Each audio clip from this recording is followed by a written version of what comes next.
If self-driving Teslas are defective, why are regulators letting them stay on the road? Makes sense? Today, the Star reporter Russ Mitchell has published an interesting opinion asking exactly this question.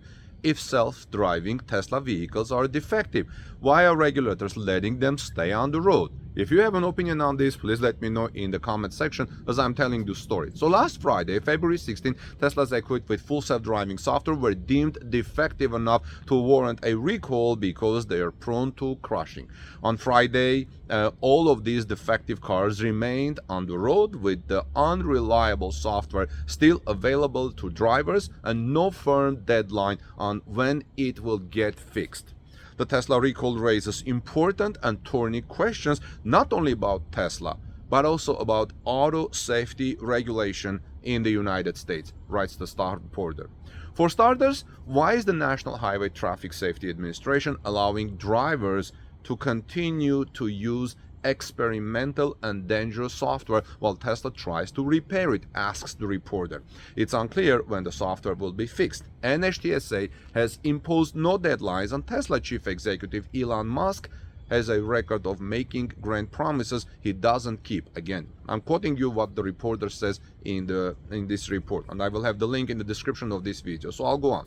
Also, the issue is what the recall might mean for Tesla's future if the fixes don't work. After all, Musk said last year that whether full self-driving succeeds or fails is the difference between Tesla being worth a lot of money or worth basically zero.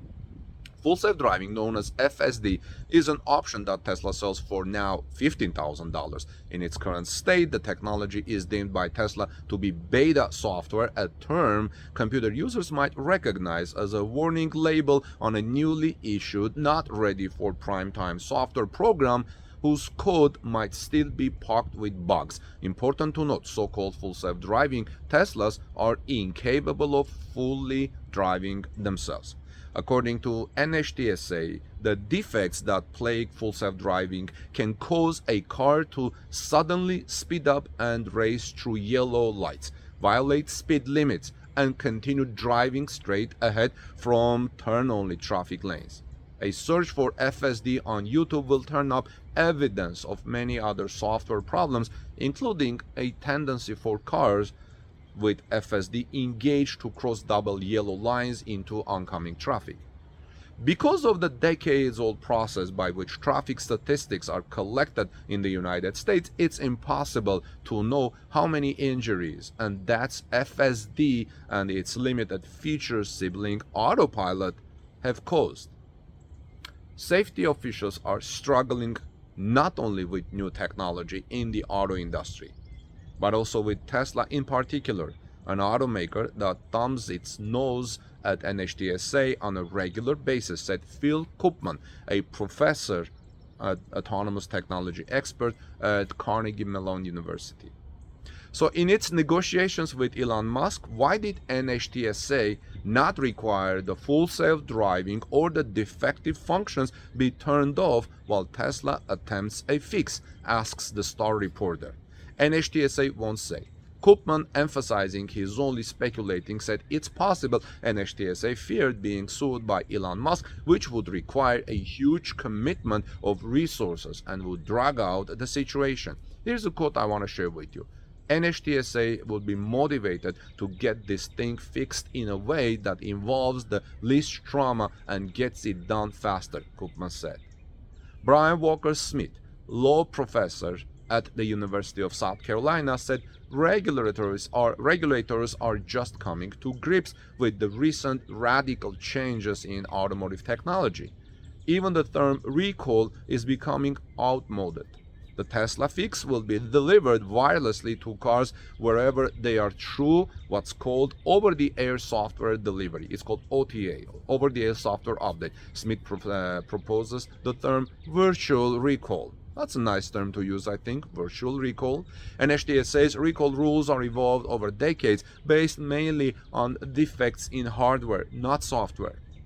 Recall can be voluntary, usually after negotiations with NHTSA, or forced, which might happen if negotiations fail. A voluntary recall would, for a steering problem, for instance, would lead a car maker to notify owners within a reasonable amount of time that a defect exists and that the company will fix it, Smith said. But federal law does not require the private owner of a non-commercial vehicle to actually complete the recall. What's obviously different here, Smith said, is that Tesla has the ability through over-the-air software updates to immediately disable the entire system in which defects have been identified, and then, when an update is ready, to achieve a 100% recall completion rate. But Tesla's not doing that, and NHTSA is not forcing it to do. In fact, NHTSA has given Tesla no hard deadline to come up with fixes. In its recall report, the agency said that defects would be repaired in coming weeks. Asked via email what happens if Tesla drags its feet or is unable to comply, NHTSA did not respond to the star. Nor did it respond when asked how it would even know that the defects have been repaired.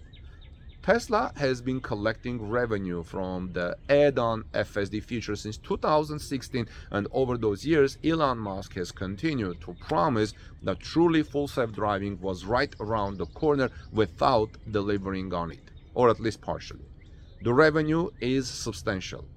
In its most recent financial filings, Tesla said cumulative FSD orders total more than 400,000. Quote, "These are big numbers.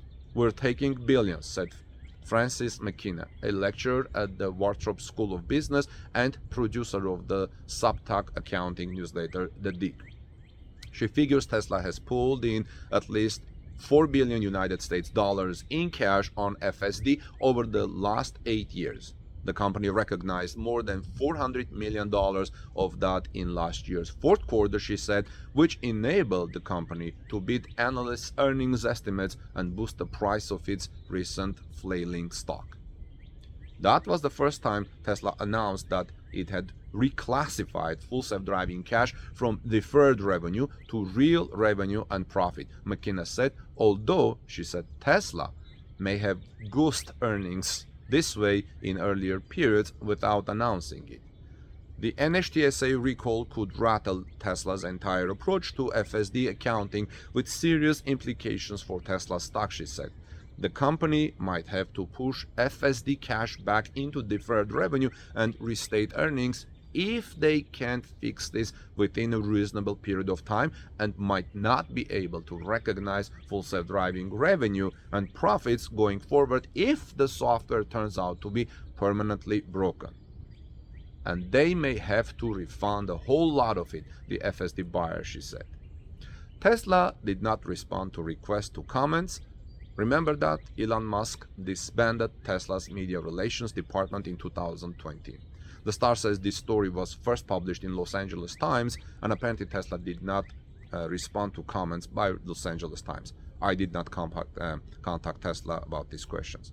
So let me know what you think about this, friends. If things are that defective, why is NHTSA allowing these cars to stay on the road? This is Armen Hareyan from TorqueNews.com. Please subscribe to this channel for daily Tesla and electric vehicle news. Give us thumbs up if you found this report useful. Share in Twitter or sharing social media, I would greatly appreciate it, and I look forward to having the discussion in the comment section of this video. God bless you and have a great day.